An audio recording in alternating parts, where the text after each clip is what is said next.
না গো না, আর চিন্তা করতে হবে না। দ্বিতীয় সোমবার যা খেয়েছো খেয়েছো, বাবার মাথায় জল ঢেলে এসে তৃতীয় সোমবার এইভাবে বানিয়ে নাও। আর খেতে এত ভালো লাগে, বাচ্চাদের টিফিনেও কিন্তু এইভাবে দিতে পারো। বাচ্চারাও খেয়ে অনায়াসে ফাঁকা করে দেবে টিফিন বক্স। এবারে দেখো, একদম ছোটো দানার সাবুটা আমি নিয়ে নিয়েছি। আমি এখানে যেমন বানাবো তেমনই নিয়েছি, তোমরা কমিয়ে বাড়িয়ে নেবে সাবুটাকে। যদি তোমরা বড় সাবুদানা করতে চাও সেটাও করতে পারো, তাহলে এটা সারা রাত ভিজিয়ে রাখতে হবে।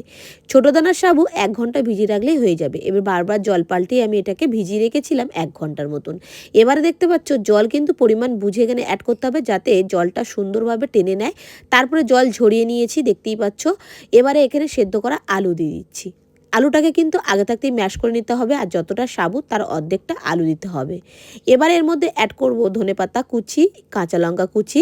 আমি এখানে কিন্তু কারি পাতা দিয়েছি, তোমরা চাইলে ধনেপাতাও দিতে পারো, কোনো অসুবিধা নেই। স্বাদ মতো লবণ, আমচুর পাউডার, আর জিরের গুঁড়ো, ধনের গুঁড়ো, কাশ্মীরি লঙ্কার গুঁড়ো, আর দিয়ে দিয়েছিলাম একটু চাট মশলা।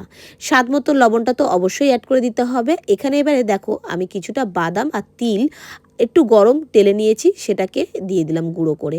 একটু আধ ভাঙা হবে, খেতে ভালো লাগবে। ভালো করে মিশিয়ে নিলাম। এখানে এবার মেশানোর পর দেখো, আমি একটুখানি মাঝখানে একটু গর্ত টাইপের করে দিচ্ছি। এখানে এবার দিয়ে দেবো মজেলার চিজ। এই চিজটা দিলে বাচ্চারা অনায়াসে খেয়ে নেবে বন্ধুরা, আর কোনো রকম বায়না করবে না।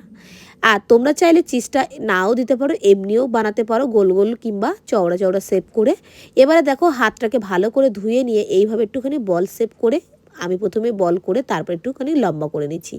এবারে গরম তেলের মধ্যে ডিপ ফ্রাই করে ভেজে নিলেই একদম গরম গরম সবগুলো একবারে রেডি করে রেখে দেবে। বাবার মাথায় জল ঢালার পর এসেই গরম গরম ভেজে নেবে। এবারে তোমরা অনেকেই বলবে, উপোসের দিন যদি এইভাবে খায় তাহলে মাছ মাংস খেতে কী দোষ।